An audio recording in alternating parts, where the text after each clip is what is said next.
রাসূলুল্লাহ সাল্লাল্লাহু আলাইহি ওয়াসাল্লাম আল্লাহকে বলতেন, হে আল্লাহ, আমি তোমার কাছে চাই ক্ষমা এবং সুস্থতা। আল আফওয়া ওয়াল আফিয়া একই কথা, অল মুআফাত। এবং তিনি সবাইকে লক্ষ্য করে বলেছেন যে তোমরা ইসআলুল্লাহ আল ইয়াকিন ওয়াল মুআফাতা, তোমরা আল্লাহর কাছে দুটো জিনিস চাও। একটা হলো ইয়াকিন, এমন বিশ্বাস বা স্টেট অফ ইউর বিলিফ যেটা তোমাকে আখিরাতে বাঁচিয়ে দেবে বিপদ থেকে। ওয়াল মুআফাতা, and state of your body, এমন অবস্থা তুমি চাও, শারীরিক এমন অবস্থা যা তোমাকে দুনিয়ার বিপদ থেকে বাঁচিয়ে দেবে। তুমি দুনিয়ায় সফল হতে হলে সুস্থতা লাগবে, আখিরাতে সফল হতে হলে ইয়াকিন লাগবে, দুটোই একসাথে। এবং এ কারণে তিনি কোনো কোনো হাদিসে এভাবে বলেছেন, আল্লাহুম্মা ইন্নী আউযু বিকা মিনাল কুফরি ওয়াল ফাকর, আল্লাহ তোমার কাছে আমি কুফরি থেকে আশ্রয় চাই যেটা আমাকে আখিরাতে বাঁচাবে, দারিদ্র থেকে আশ্রয় চাই যেটা আমাকে দুনিয়াতে বাঁচাবে। এই দুটো ঠিক থেকে তোমার কাছে আমি আশ্রয় চাই, দুটো তিনি একসাথে বলতেন। এবং রাসূলুল্লাহ সাল্লাল্লাহু আলাইহি ওয়াসাল্লাম তিনি বলেছেন আমাদের সবচেয়ে বড় নেয়ামত এটি। শুধু তাই না, রাসূলুল্লাহ সাল্লাল্লাহু বলেছেন কিয়ামতের দিন আল্লাহ সুবহানাহু ওয়া তাআলা বান্দাদেরকে বলবেন, আলাম নুসাহহিহ লাকা জিসমাক, আমি কি তোমাকে সুস্থ শরীর দেইনি? এরপর সুম্মা লা তুসআলুন্না ইয়াওমাইযিন আনিন নাঈম, এটা সবচেয়ে বড় নেয়ামত। অতঃপর তোমরা কিয়ামতের দিন তোমাদের সকল নেয়ামত সম্পর্কে জিজ্ঞাসিত হবে। সুস্থতার উপর কোনো নেয়ামত নাই। আপনি সুস্থতা কত বড় নেয়ামত এটা বোঝার জন্যে অসুস্থ হতে হবে। যখন সুস্থতা যায় তখন রাসূলুল্লাহ সাল্লাল্লাহু আলাইহি ওয়াসাল্লাম আল্লাহর কাছে দুটো জিনিস থেকে আশ্রয় চাইতেন। এর মধ্যে একটা হচ্ছে আরও অন্যান্য, আল্লাহুম্মা ইন্নী আউযু বিকা মিনাল হারাম, হে আল্লাহ আমি তোমার কাছ থেকে এমন এক অবস্থা থেকে আশ্রয় চাই যখন আমি অন্যের উপর নির্ভর করতে হবে, অসুস্থ অথবা অক্ষম।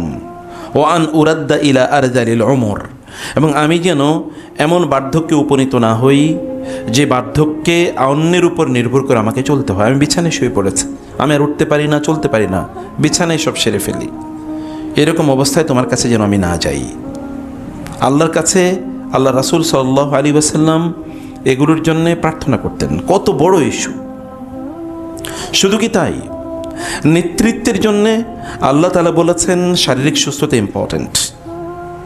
যেমন জালুত এর বিরুদ্ধে যখন তালুতকে রাজা বানানো হলো, ইহুদিরা তাদের রাজত্ব হারিয়ে ফেলেছিল, বনি ইসরাঈলরা তাদের রাজত্ব হারিয়ে ফেলেছিল, কারণ তারা প্রচুর পরিমাণ আল্লাহর রাসূলের বিরোধিতা করেছে, আল্লাহর নির্দেশকে অমান্য করেছে, তাওরাতকে তারা পরিবর্তন করেছে এবং আল্লাহর নেয়ামতের অস্বীকৃতি তারা করেছে। এই কারণে আল্লাহ তাআলা তাদের পানিশমেন্ট দিয়েছেন, Allah has taken away from them their kingdom, এবং তাদের রাজত্ব আল্লাহ তাদের কাছ থেকে নিয়ে গিয়েছেন এবং তাদেরকে দেশ ছাড়া করেছেন আল্লাহ তাআলা।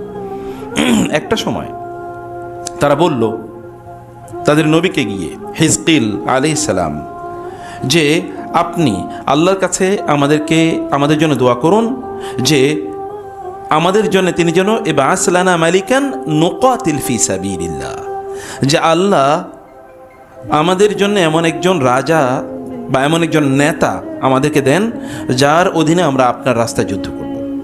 কিন্তু যখন তালুতকে তাদের নেতা বানানো হলো তখন তারা বলে, আন্না লাকু ইয়াকুনু লাহুল মুলকু আলাইনা, how shall he become our leader, our king, আমাদের রাজা তিনি কিভাবে হবেন?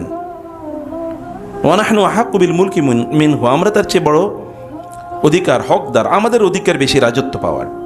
ওয়ালাম ইউতা সাআতাম মিনাল মাল, তারা রিজনিং করলো যে কারণ তো তার প্রচুর সম্পদ নাই, অতএব সম্পদ নাই তিনি আবার নেতা হন কিভাবে? কারণ সম্পদ যাদের আছে তারাই তো নেতা হয় সমাজে এখনকার, তাই না? কারণ নেতা হওয়ার জন্য মানুষের ঘুষ দেওয়া লাগবে, আপনারা আবার টাকা খাবেন তাদের কাছ থেকে, চা খাবেন, পয়সা খাবেন ইত্যাদি, তাহলে তা তো টাকা লাগবে।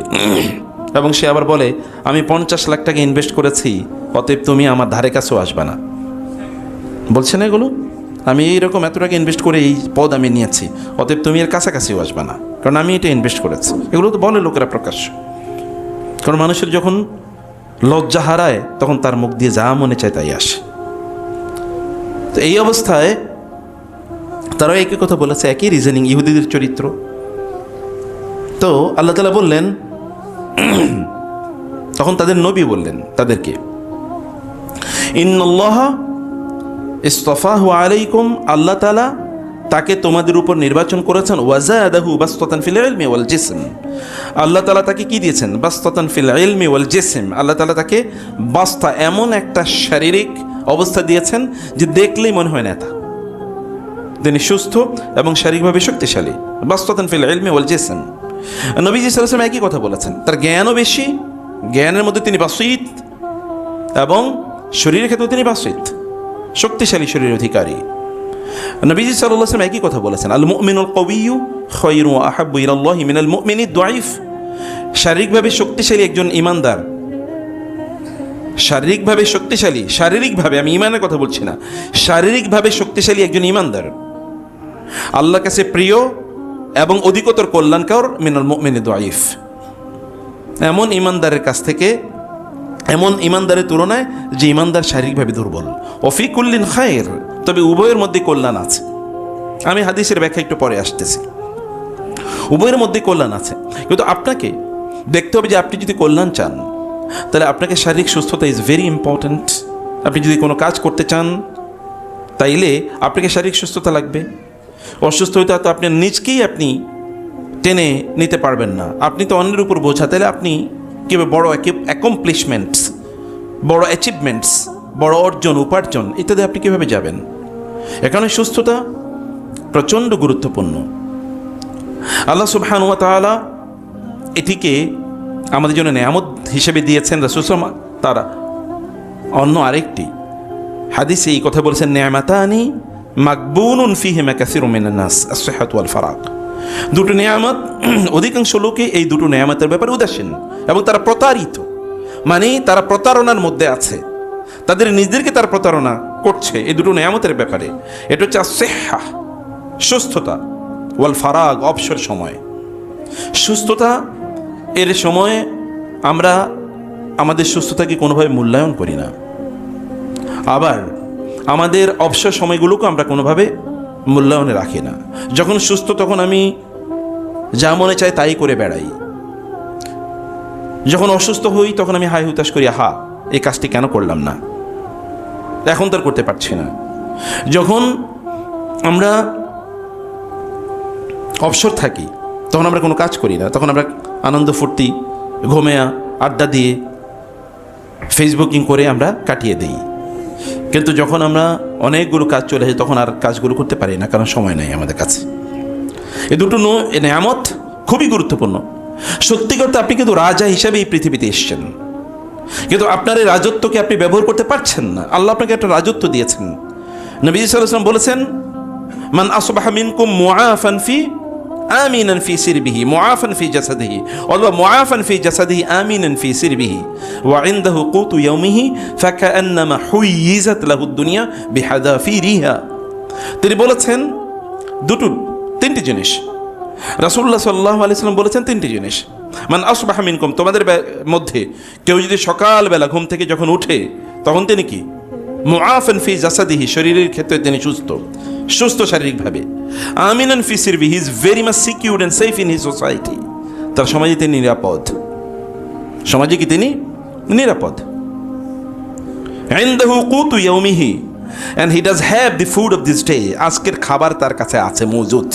ফাকান্নামা হুইজিদাত লাহু দুনিয়া, তাহলে তো গোটা পৃথিবীর মালিক আল্লাহ তাআলা তাকে বানিয়ে দিয়েছেন। কারণ আপনি সুস্থতা ছাড়া কোনো কাজ করতে পারবেন। আপনি 1000 কোটি টাকার মালিক, কিন্তু অসুস্থ করবেন কি? অথবা আপনি অনিরাপদ, আপনি ঘর থেকে বের হতে পারছেন না, করবেন কি আপনি? দরাবাল্লাহু মাসালান কারিয়া, আল্লাহ সুবহানাহু ওয়া তাআলা আমাদের জন্য উদাহরণ পেশ করেছেন। কারিয়াতান কানাত আমিনাতান মুতমাইন্নাতান তুতি উকুলাহা কুল্লা হিনিম বিইজনি রাব্বিহা। আল্লাহ তাআলা বলেছেন, আল্লাহ তোমাদের জন্য মানে কি করেছেন? একটা জনপদ, একটা গ্রামের, একটা জনপদের উদাহরণ দিচ্ছেন। এটা ছিল আমিনাতান, it was very much safe, secured.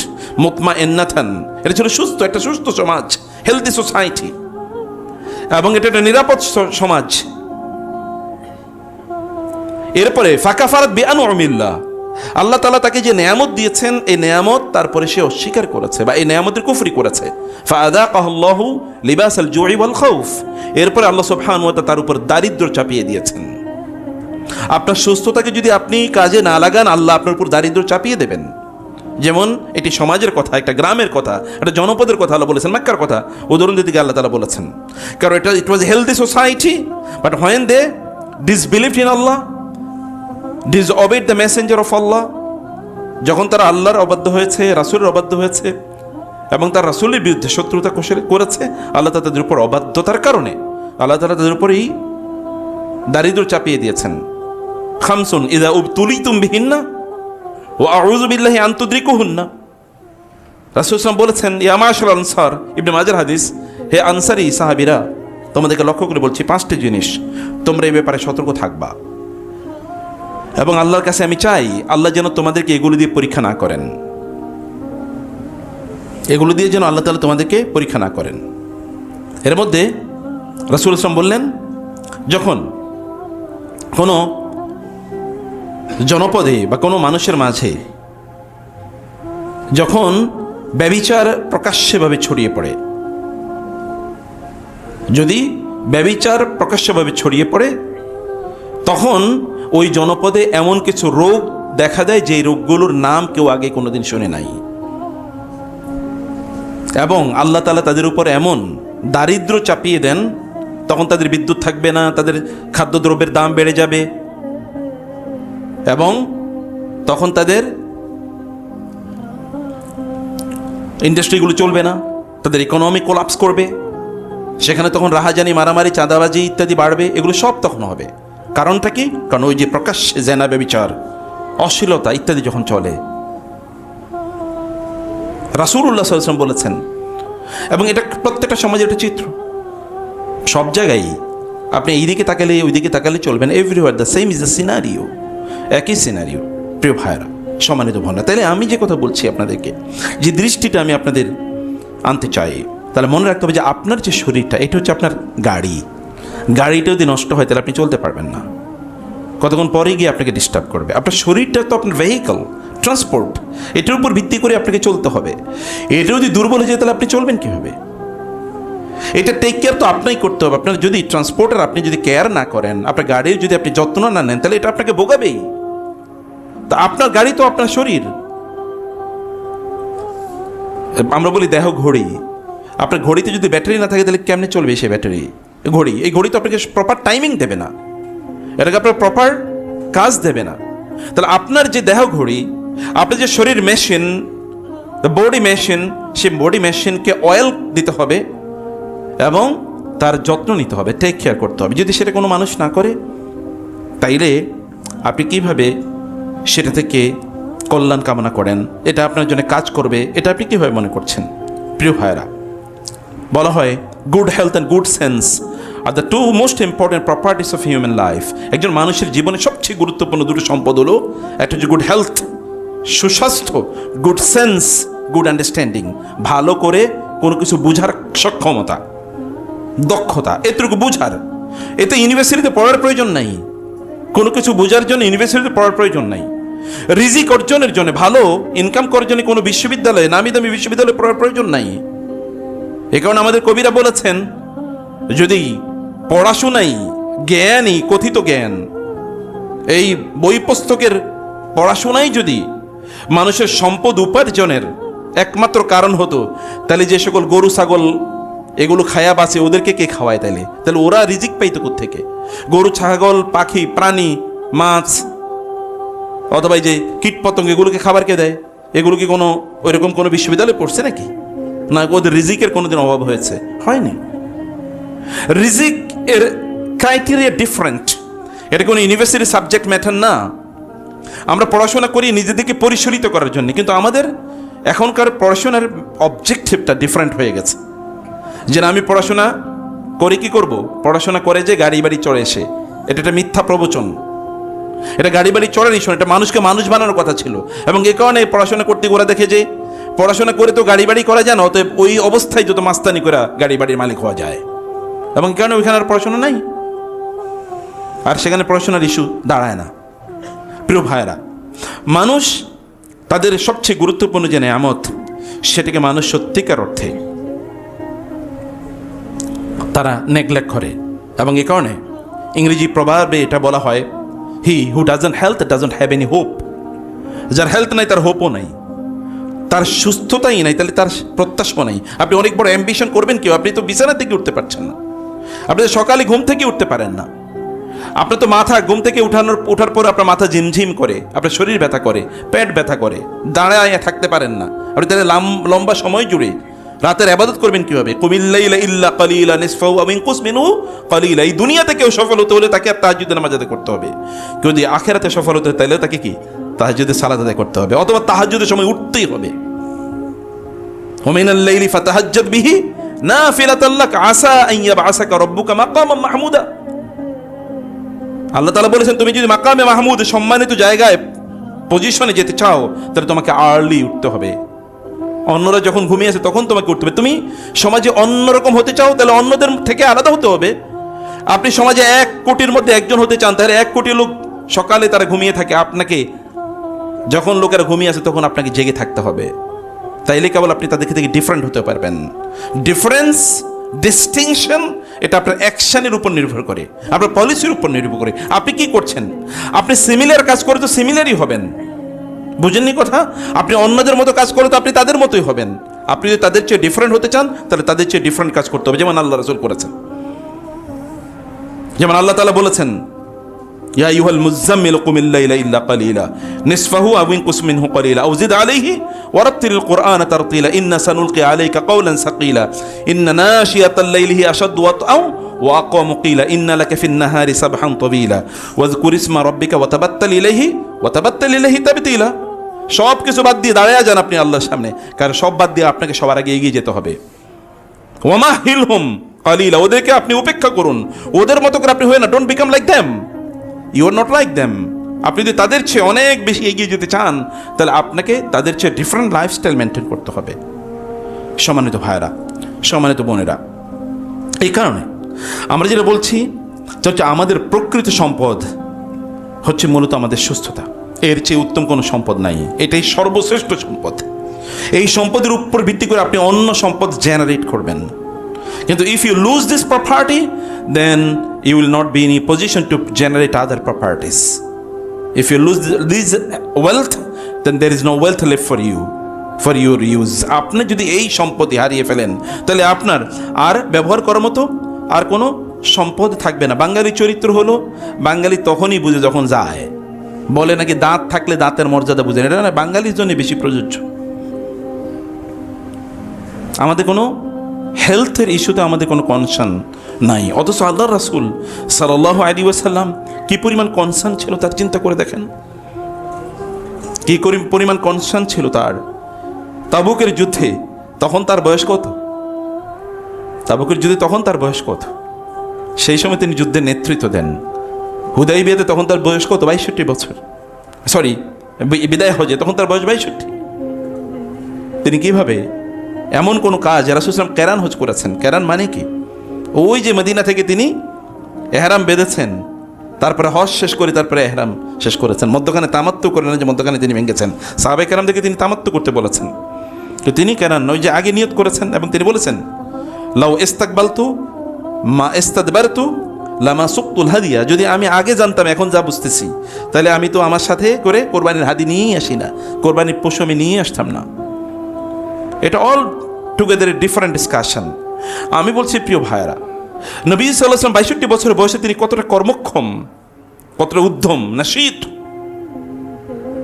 তিনি প্রচণ্ডভাবে উদ্যমী, শক্তিশালী। নবী সাল্লাল্লাহু আলাইহি ওয়াসাল্লামের উম্মাহ হিসাবে আমাদের চরিত্র কি, আমাদের করণীয় কি, আমাদের উচিত কি?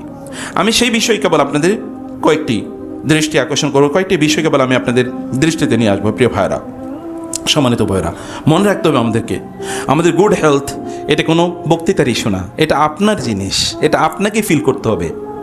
এটা যদি আপনি লস করেন, হারান, তাহলে আপনাকে সাফার করতে হবে। এটা যদি আপনি গেইন করেন, তাহলে আপনি এর বেনিফিট পাবেন। অর্থাৎ এটা অন্য কারো জিনিস না, এটা আপনারই জিনিস, এবং এটা আপনাকে অবশ্যই রক্ষা করার দায়িত্ব আপনাকে নিতে হবে। কারণ আপনি যতদিন বেঁচে থাকবেন ততদিন আপনাকে এই শরীর নিয়ে বাঁচতে হবে, আর মরে গেলে আপনাকে এই শরীর নিয়ে মরতে হবে। তাহলে আপনি যদি এই শরীর নিয়ে বাঁচেন, তাহলে আপনাকে অবশ্যই আপনার এই শরীর রক্ষা করার জন্য আপনাকে কাজ করতে হবে। সম্মানিত ভাইরা, সম্মানিত বোনেরা, আমি যে হাদিসটি দিয়ে আপনাদের কথা শুরু করেছিলাম, রাসূলুল্লাহ সাল্লাল্লাহু আলাইহি ওয়াসাল্লাম বলেছেন, আল মুমিনুল কওয়িয়্যু খায়রুন ওয়া আহাব্বু ইলাল্লাহ মিনাল মুমিনিদ দাঈফ। আল্লাহর কাছে একজন শারীরিকভাবে শক্তিশালী ইমানদার একজন শারীরিকভাবে দুর্বল ইমানদারের কাছে চেয়ে প্রিয়। এটা আল্লাহ রাসূল বলেছেন।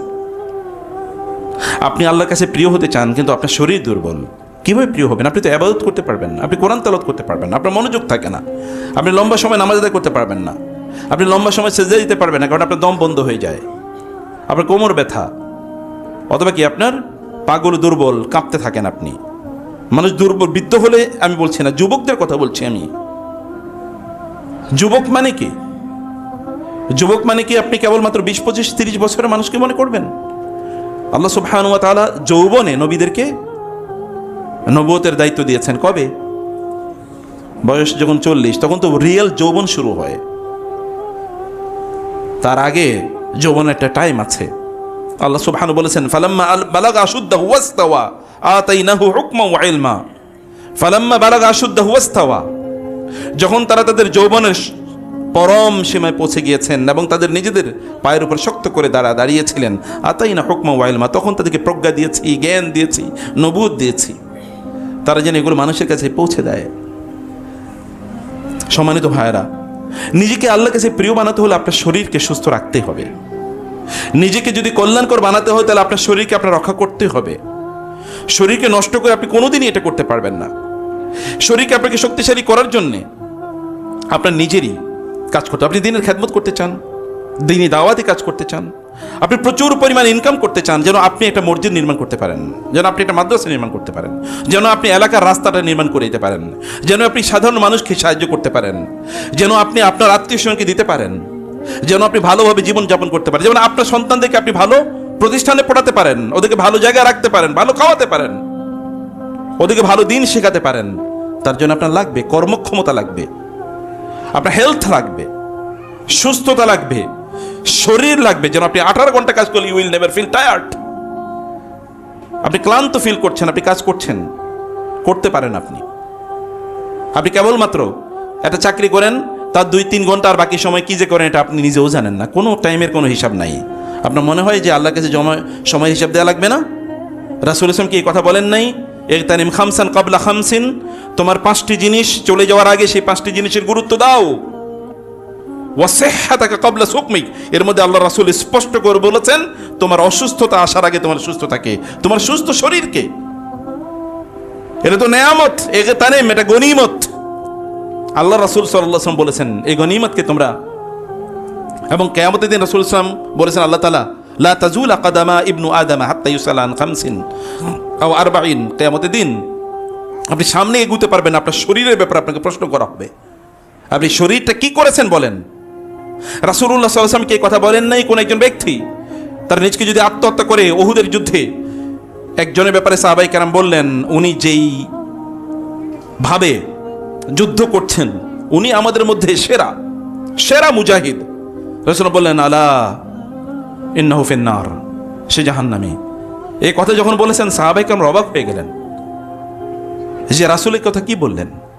সাহাবায়ে কেরাম অবাক হয়ে গেলেন। একজন বললেন, রাসূল যেহেতু বলছে নিশ্চয়ই কিছু একটা ঘটনা আছে। তিনি বলেন, আমি তার পেছনে পেছনে ছুটলাম, সে যেই দিকে যায় আমি তার পেছনে পেছনে ছুটি, দেখলাম বীর বিক্রমে যুদ্ধ করছে। হঠাৎ করে সে কি হলো? আহত হয়ে যাওয়ার পর রক্তক্ষরণ শুরু হয়েছে। এটা সে সহ্য করতে পারলো না, তার তলোয়ারটা মাটির সাথে এভাবে গেঁথে দিয়ে তলোয়ারের উপর ঝাঁপ দিয়ে লোকটা আত্মহত্যা করেছে। আমি দৌড়ে এসে বললাম, আশহাদু আন্নাকা রাসূলুল্লাহ, আশহাদু আন্নাকা রাসূলুল্লাহ, আশহাদু আন্নাকা রাসূলুল্লাহ। আমি সাক্ষ্য দিচ্ছি আপনি আল্লাহর রাসূল, আমি সাক্ষ্য দিচ্ছি আমি আপনার রাসূল, আপনি আল্লাহর রাসূল, আমি সাক্ষ্য দিচ্ছি আপনি আল্লাহর রাসূল। সাহাবায়ে কেরাম বলে, কি হয়েছে? আমরা তো সে সাক্ষ্য দিচ্ছি। রাসূল বলে, কি হয়েছে বলো? বলে, ইয়া রাসূল, যে আপনি ওই লোকটার ব্যাপারে বলেছেন, লোকটা সত্যি আত্মহত্যা করেছে। আপনি বলার পরে আমি তার পেছনে ছুটছি, ছুটেছি। ওদের যুদ্ধে রাসূলুল্লাহ সাল্লাল্লাহু আলাইহি ওয়াসাল্লাম, ওদের যুদ্ধে তো জাবির ইবনে আব্দুল্লাহ রাদিয়াল্লাহু তাআলা আনহু, তার বাবা মারা যায়, তার 9 বোনকে রেখে, লম্বা ফ্যামিলি, এরা সব ইয়াতীম। জাবির ছোট ছেলে কি করবে? তার বাবা আবার অনেক ঋণ করেছে ইহুদিদের কাছ থেকে। ইহুদিরা এসে জাবেরের কাছে বললেন, জাবের তখন রাসূলের কাছে, যে আমাদের ঋণ পরিশোধ করো। রাসূল বললেন, একটু সময় দাও। বলে, না, সময় দেব না, অবশ্যই দিতে হবে, আপনি দেবেন, আপনি তো তাদের দায়িত্বশীল। রাসূল সাল্লাল্লাহু আলাইহি ওয়াসাল্লাম জাবেরকে বলেন, জাবের যাও, তোমার বাগানে যাও, বাগানে গিয়ে খেজুরগুলো পাড়ো। তাকে তো তখন তো বার্টারিং সিস্টেম, খেজুরের মাধ্যমে পরিশোধ করতে হবে। খেজুরগুলো পাড়ো, খেজুরগুলো পেড়ে তুমি ভালো খেজুরগুলো যেগুলো এগুলো আজোয়া, এগুলো তুমি আলাদা রাখবা, অন্যান্য যে সকল সাধারণ খেজুর এগুলো আলাদা রাখবা। আমি আসার আগে তুমি কিন্তু টাচ করবা না খেজুর, পেড়ে শুধুমাত্র স্তূপ করে রাখবা। ওমর রাদিয়াল্লাহু আনহু ওইখানে দাঁড়ানো। ওমর রাদিয়াল্লাহু বলেন, আল্লাহ রাসূল যখন বলছে যে আমি আসার আগে টাচ করবা না, আমি ভাবছি, আমি বিশ্বাস করছি যে কিছু একটা ঘটবে আজকে কিছু একটা ঘটবে। এ কারণে আবু বকর সেখানে ছিলেন। জাবের চলে গেলেন, চলে যাওয়ার পর জাবের সেগুলো রাসূল সাল্লাল্লাহু আলাইহি ওয়াসাল্লাম সহ জাবের গেলেন। রাসূল সাল্লাল্লাহু আলাইহি ওয়াসাল্লাম জাবেরকে বললেন, তুমি দাঁড়াও। তিনি আগে খেজুর গাছগুলো চারিদিকে এরকম একটা চক্কর দিলেন। চক্কর দেওয়ার পরে বলেন, যাও এবার খেজুর গাছে উঠো, এগুলো পাড়ো, আমি একটু বাসায় যাচ্ছি, আমি ফিরে আসার আগে কিন্তু আগেই বলছি এগুলো ধরবা না কিচ্ছু, এগুলোকে আবার স্তূপ করে রাখো। ওমর বলেন, আমি বুঝছি কিছু একটা ঘটবে আজকে। খেজুর পাড়া শেষ, রাসূলকে জানানো হলো। রাসূল সাল্লাল্লাহু আলাইহি ওয়াসাল্লাম সেখানে আসলেন। আসার পরে তিনি বললেন, তোমার পাওনাদারদেরকে ডাকো। পাওনাদাররা আসলো। আশরাফ রাসূল সাল্লাল্লাহু বললেন, থামো, আসো তোমরা, তোমাদের কে পাবা বলো। তেরা এরা বলছে। রাসূল সাল্লাল্লাহু আলাইহি ওয়াসাল্লাম ওই খেজুরের উপর বসলেন, বসে জাবেরকে বললেন, জাবের দিতে থাকো। জাবের বলেন যে আমি দিতে থাকলাম, আল্লাহর কসম আমি দেওয়ার পরে দেখলাম যে একটা খেজুর এখান থেকে নড়ে নাই, যা খেজুর ছিল সব থেকে গেছে। বরং এগুলো নিয়ে এরপরে আমি বাসায় গেলাম, বাসায় গিয়ে দেখলাম সেখানে প্রায় 40-50 মণ খেজুর হয়েছে। এত পরিমাণ খেজুর হয়েছে, কোত্থেকে এত খেজুর আসলে কিছুই বুঝি না। আমাদের বাবা যে মারা গেছে আমরা এটা ফিলই করিনি, উপলব্ধি করিনি, এত পরিমাণ খেজুর আমরা সেদিন পেয়েছি। ওমর বলেন, আমি যে বলছি না, রাসূল যখন বলছে কিছু একটা ঘটবে আজকে। নবী সাল্লাল্লাহু আলাইহি ওয়াসাল্লাম যখন কোনো কথা বলেন তখন তোর মধ্যে এরকম বরকত থাকে। এটা কেবল ফিজিক্যাল বরকতের কথা বলছেন, স্পিরিচুয়াল বারাকা নাই। তিনি যখন আপনাকে বলেন যে তুমি এটা করো, তুমি সবার আগে ঘুম থেকে উঠো, আপনি রাতের বেলা আপনি 4টায় ঘুম থেকে উঠতে পারবেন, আপনি সুস্থ থাকবেন কিভাবে? How do you expect it? কিভাবে আপনি প্রত্যাশা করেন? আপনার নবী বলেছে তাহাজ্জুদের মধ্যে সুস্থতা আছে, সেটা আপনি রাখবেন না। কিন্তু আল্লাহ তাআলা বলেছেন ওমিনাল লাইলি ফাতাহাজ্জাদ, আল্লাহ তাআলা বলেছেন ইন্না নাশিয়াতাল লাইলি হিয়া আশাদু ওয়াতওয়া ওয়া আকওয়া মুকিলা। সেটা তোমার প্রবৃত্তি দমনে, তোমার অসুস্থতাকে দমিয়ে দেয়, এটা তোমাকে সুস্থ করে দেয় রাতের তাহাজ্জুদের যদি তুমি দাঁড়িয়ে যাও। আল্লাহ তাআলা বলছেন, তাহলে আপনি সেটা করবেন না? আল্লাহ সুবহানাহু ওয়া তাআলা আল্লাহ রাসূলের কথার মধ্যে তো বারাকা, তাবারাকাসমু রাব্বিকা যিল জালালি ওয়াল ইকরাম, আল্লাহর নামের মধ্যেই তো বারাকা আছে। আল্লাহ সুবহানাহু ওয়া তাআলার দিনের মধ্যে, পুরো দিনের মধ্যে বারাকা। প্রিয় ভাইরা, অতএব আপনাকে শক্তিশালী হওয়া লাগবে। যদি আপনার ফ্যামিলির প্রতি আপনি সার্ভিস দিতে চান, যদি আপনার সমাজের প্রতি আপনি সার্ভিস দিতে চান, আপনার প্রতিষ্ঠানের প্রতি আপনি সার্ভিস দিতে চান, আপনার নিজের প্রতি আপনি সার্ভিস দিতে, আপনি যদি জান্নাতুল ফেরদাউসে যেতে চান, তাহলে আপনাকে এটাই করা লাগবে। একটা সুস্থ শরীর নিয়ে আপনাকে কাজ করা লাগবে। 2 ঘন্টা পর্যন্ত কোরআন তেলাওয়াত করেছেন, আপনার মাথা ঝিমঝিম করে না। 3 ঘন্টা পর্যন্ত রাসূলের সিরাত পড়ছেন, আপনার কোনো ঝিমঝিম করে না। আপনাকে তো এরকম শরীরই বানাতে হবে। এরকম শরীর কি আল্লাহ দিয়ে আপনাকে তৈরি করেন নাই? করেছেন। নেচারে কি এমন জিনিসের অভাব আছে এরকম শরীর তৈরিতে আপনাকে সাহায্য করবে? অভাব নাই। কিন্তু আপনি খাবেন ফুটপাতের খাবার, আপনি খাবেন হচ্ছে ওই যে গাড়ির যেই মানে পেট্রোল, এগুলো যখন একেবারে কালো হয়ে গেছে সেগুলো দিয়ে যখন আপনাকে জিলাপি বানাবে রাস্তায়, ওগুলো আপনি মজা করে খাবেন। এবং আপনি মনে করবেন যে আপনি এমন তেল দিয়ে আপনি 10-15-20 লিটার তেল প্রতি মাসে খাবেন, ভাজা পোড়া ছাড়া আপনার কোনো জীবন নাই। এগুলোর মধ্যে আপনি সব খুঁজে পাইছেন, এরপরে আপনি অসুস্থ। তাহলে দোষ কার? আপনি কাকে দোষ দেবেন? আপনার সুস্থতার জন্য তো আপনাকে কাজ করতে হবে। আল্লাহ কি নেচার এরকম কুলু মিম্মা ফিল আরদি হালালান তাইয়্যিব আল্লাহ বলেন নাই? ওয়াকুলু মিম্মা আখরাজনা লাকুম মিনাল আরদি, জমিন থেকে তোমাদের জন্য যা উৎপাদন করছি তা খাও। আল্লাহ বলছেন আমি তোমার জন্য জমিন থেকে যা উৎপাদন করেছি। জমিনের বাদ দিয়ে আপনি ফ্যাক্টরি জিনিস খাবেন। মেশিন যেগুলো উৎপাদন করেছে, আপনাকে কি আল্লাহ মেশিন দিয়ে বানিয়েছে? আপনাকে প্রকৃতি বানায় নাই? আল্লাহ রাসূলের সুন্নাহ সিস্টেমটা কি সেটা তো আমাদেরকে জানতে হবে। প্রিয় ভাইরা, সম্মানিত বোনেরা, রাসূল সাল্লাল্লাহু আলাইহি ওয়াসাল্লাম, আপনি যুদ্ধের ময়দানে আপনি যুদ্ধ করবেন, শয়তানের বিরুদ্ধে যুদ্ধ করবেন। রাসূলুল্লাহ সাল্লাল্লাহু আলাইহি ওয়াসাল্লাম এর মধ্যে তার স্ত্রী রাসূল সাল্লাল্লাহু আলাইহি ওয়াসাল্লামের সাথে বিভিন্ন ইস্যু নিয়ে আলাপ আলোচনা করছিল।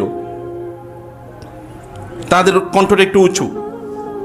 রাসূলুল্লাহ সাল্লাল্লাহু আলাইহি ওয়াসাল্লাম তাদের সাথে কথা বলছেন, তাকে বোঝানোর চেষ্টা করছেন, কেউ তারা বুঝে না। মহিলা মানুষ, প্রত্যেক নারীদের চরিত্র একই রকম এই সকল ক্ষেত্রে। তো রাসূলুল্লাহ সাল্লাল্লাহু আলাইহি ওয়াসাল্লামের উপর আওয়াজ তাদের বেড়ে যাচ্ছে। যদি উম্মাহাতুল মুমিনিন না হতেন তাহলে তাদের ইবাদত সব নষ্ট হয়ে যেত। লা তারফাউ আসওয়াতাকুম ফাওকা সাওতিন, স্ত্রীদের আওয়াজ একটু উঁচু হতে পারে, সমস্যা নেই, স্বামীদের উপরে। রাসূলেরও হয়েছে। এর মধ্যে ওমর রাদিয়াল্লাহু আনহু দরজায় এসে ঠকঠক করেছে। ঠকঠক করে করার পর এরপরে তার স্ত্রীরা সবাই এতক্ষণ রাসূলের সাথে জোরে জোরে কথা বলতেছিল। যখনই ওমর এসে তখন সবাই এখান থেকে পালিয়ে চলে গেছে ভিতরে, এবং ওমর রাদিয়াল্লাহু আনহু ভিতরে গেছেন। যাওয়ার পরে রাসূল হাসতেছেন, একবার স্ত্রীর দিকে তাকিয়ে আরেকবার ওমরের দিকে তাকিয়ে। কি ব্যাপার? বলে আপনি আসার পরে এতক্ষণ আমার সাথে এরকম জোরে জোরে কথা বলতেছিল, আর আপনি আসার পরে সব পালাইছে। তখন তার স্ত্রীরা ভিতর থেকে বলতেছে, ইয়া রাসূলুল্লাহ, ওমর আপনার চেয়ে একটু কঠিন, এই কারণে আমরা তারে ভয় পাই। রাসূল সাল্লাল্লাহু এই কথাকে অনুমোদন করলেন। ওমর জানেন আরেকটা ঘটনা, বলে কি? বলে আপনি যে রাস্তা দিয়ে যান শয়তান ওই রাস্তা দিয়ে চলেন, ওর অন্য রাস্তা দিয়ে পালিয়ে চলে যায়। এটা কি? এটা কিসের শক্তি? এটা শরীরের শক্তি, এটা ইমানের শক্তি, এটা শরীরের শক্তি না। খাওলা রাদিয়াল্লাহু তাআলা দেখলেন একদল নুসাক উব্বাদ, এই যে ইয়াং জেনারেশন যারা একদল যাচ্ছে, এরকম মনে হচ্ছে যেন এখনই ভাঙ্গে চুরে পড়ে যাবে। তখন জিজ্ঞেস মা হা উলা, এরা কারা? মান হা উলা, এরা কারা? তো একদল বলে হা উলাই নুসাকুন উব্বাদুন, এরা খুব আল্লাহওয়ালা পুরুষ, আল্লাহওয়ালা যুবক। বলে এগুলো আল্লাহওয়ালা? আমি ওমরে দেখছি আল্লাহওয়ালা, যখন কথা বলে তখন একেবারে পেছনের লোক যেমন শুনে সামনের লোকও তেমন শুনে। যখন তিনি রাস্তা দিয়ে যান তখন রাস্তা দিয়ে শত্রুরা পালায়, যখন তিনি আঘাত করেন তখন এমনভাবে আঘাত করেন শত্রুদের তছনছ করে দেন তিনি। আমি তো উব্বাদ দেখছি ওই রকম টাইপের, এইগুলি আবার কেমন টাইপের উব্বাদ? এরকম উব্বাদ দিয়ে উম্মার কি হবে? এই উব্বাদ দিয়ে উম্মার কোনো কাজে লাগবে না। এগুলো আপনাকে শারীরিকভাবে শক্তিশালী হয় লাগবে। আল্লাহ রাসূল বলেছেন, আল মুমিনুল কওয়ি খায়রুন ওয়া আহাব্বু ইলাল্লাহ মিনাল মুমিনিদ দাঈফ। একজন শারীরিকভাবে দুর্বল ব্যক্তির চেয়ে একজন শারীরিকভাবে শক্তিশালী ইমানদার আল্লাহর কাছে অনেক অনেক বেশি কল্যাণ করে। প্রিয় ভাইরা, তারপর রাসূল বলেন অফিকুল্লিন খায়রুন, তবে সবার জন্য, সবার মধ্যে কল্যাণ আছে। কারণ কি? কেউ হয়তো বা অসুস্থতার কারণে দুর্বল, বার্ধক্যের কারণে দুর্বল, ন্যাচারাল, তার ইম্পোজড নিজের একটা ব্যাড লাইফস্টাইল মেনটেন করেছে এরকম না, তিনি প্রপার লাইফস্টাইল মেনটেন করেছে। তারপর আল্লাহর পক্ষ থেকে একটা ইন্না বালাউনাকুম বিল হাসানাতি ওয়াস সাইয়্যাত, আল্লাহ তাআলা এমনি আমাদেরকে পরীক্ষা করবেন। বিল খাইরি ওয়াল শাররি ফিতনা, তোমাদেরকে কল্যাণ এবং অকল্যাণ দিয়ে আমি পরীক্ষা করব, আল্লাহ তাআলা বলেছেন। তো সেটা পরীক্ষা আল্লাহ তাআলা করতেই পারেন। সে পরীক্ষা একজন পড়ে সেটা হতে পারে, কিন্তু আপনি যদি পরীক্ষায় না পড়ে এমনিতে নিজকে আপনি অসুস্থ করে রাখেন বিভিন্ন জিনিসের মাধ্যমে, তাহলে এই জবাবদিহিতা আপনাকে আল্লাহ সুবহানাহু ওয়া তাআলা এর কাছে করতে হবে। আপনি যদি আপনি নিজকে অবহেলা করছেন, শরীর অবহেলা করেছেন, শরীর কীভাবে সুস্থ থাকবে তা আপনি একেবারেই দেখেন নাই, আপনি অনিয়ম করেছেন, কোনো নিয়মের মধ্যেই নাই। বলেন তো এখন মানুষ কয়জন নিয়ম মেনে চলে? কখন আপনার ঘুমাতে যাওয়া দরকার, কখন ঘুম থেকে ওঠা দরকার, কখন খাওয়া দরকার? বলেন, অধিকাংশ লোকই তো আপনার খেতে যায় কখন? ঘুমের আগে। আপনি তো জানেন ঘুমের আগে খেয়ে ঘুমানো নিষিদ্ধ, হাদিসে এসছে। খেয়ে তোমরা ঘুমিয়ে পড়ো না, লা তাকুলু লা তানামু আলাল আকালাত লা তানামু আলাত তুআম, তোমরা খায়া তারপরে ঘুমিয়ে পড়ো না, খাবার উপর ঘুমিয়ে পড়ো না। 1500 বছর আগে বলে গিয়েছে রাসূল সাল্লাল্লাহু আলাইহি ওয়াসাল্লাম। আর এখন বিজ্ঞান আমাদেরকে বলে কি? After supper walk a mile, রাতের খাবারের পর তুমি 1 মাইল হাঁটো। দুপুরের খাবারের পর, সকালের খাবারের পর কি করো? দুপুরের খাবার একটু কাইলুলা করো, বা দুপুরে তুমি একটু কাইলুলা করো। After dinner rest a while, after lunch rest a while, after supper walk a mile. এখন ইংরেজিতে আমাদেরকে বলে, অথচ এ কথা রাসূল সাল্লাল্লাহু আলাইহি ওয়াসাল্লাম 1500 বছর আগে বলে গেছেন, তোমরা খেয়ে তারপরে ঘুমিয়ে পড়বা না, এটা তোমাদের জন্য ক্ষতিকর, এটা অকল্যাণকর। তোমরা কমপক্ষে সালাত আদায় করো। ঘুমের আগে তিনি 100 আয়াত পড়ে তারপরে ঘুমাতেন নবীজি সাল্লাল্লাহু আলাইহি ওয়াসাল্লাম। প্রিয় ভাইরা, রাসূলুল্লাহ সাল্লাল্লাহু আলাইহি ওয়াসাল্লাম আমাদেরকে জানিয়েছেন আমাদের এই শরীরটা আপনারা কেবল আমানতের ধারণা মনে করেন, যে আমানত মানে যে কেউ আপনাদের কাছে টাকা জমা রেখেছে, না, আপনার শরীর আপনার জন্য সবচেয়ে বড় আমানত। এর চেয়ে বড় কোনো আমানত নাই। কারণ এই শরীরের উপর ভিত্তি করে আপনাকে কাজ করে আল্লাহকে সন্তুষ্ট করতে হবে। এই শরীরের উপর ভিত্তি করে আপনাকে ইবাদত করে আল্লাহকে সন্তুষ্ট করতে, এই শরীরের উপর ভিত্তি করে আপনার পরিবারকে আপনার সার্ভিস দিতে হবে, আপনার পিতামাতাকে সার্ভিস দেওয়া লাগবে, আপনার সন্তানদেরকে, আপনার ফ্যামিলিকে আপনার সার্ভিস দেওয়া লাগবে। এই শরীরের উপর ভিত্তি করেই এর উপর কোনো ধরনের জুলুম অত্যাচার আপনি করতেই পারবেন না।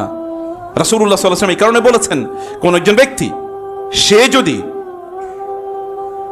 তার নিজকে ক্ষতি করে, তাইলে এই ক্ষতি তাকে কিয়ামতের দিনের জন্য ফেস করতে হবে। কি কেমন তিনি বলেছেন, কেউ যদি পাহাড় থেকে তার নিজকে ছুঁড়ে মেরে আত্মহত্যা করে, তাহলে কিয়ামতের দিন জাহান্নামে তার, এই লোক তো খালিদান মুখাল্লাদান ফি আবাদা, জাহান্নামে চিরস্থায়ী হয়ে যাবে। কিন্তু এই লোকের জাহান্নামের শাস্তি কি তিনি বলে দিয়েছেন, জাহান্নামের শাস্তি হলো ওরকম পাহাড়ের উপর উঠবে এবং লাফ দিয়ে পড়ে মারা যাবে প্রত্যেকটা মুহূর্তে এরকম। কিন্তু জাহান্নামে তো আর মারা যাওয়ার কোনো সিস্টেম নাই, লা ইয়ামুতু ফিহা ওয়া লা ইয়া, মরবেও না বাঁচবেও না। এটাকে জীবনও বলে না, মৃত্যু বলে না, এটা একটা অদ্ভুত টাইপের জীবন হবে সেখানে।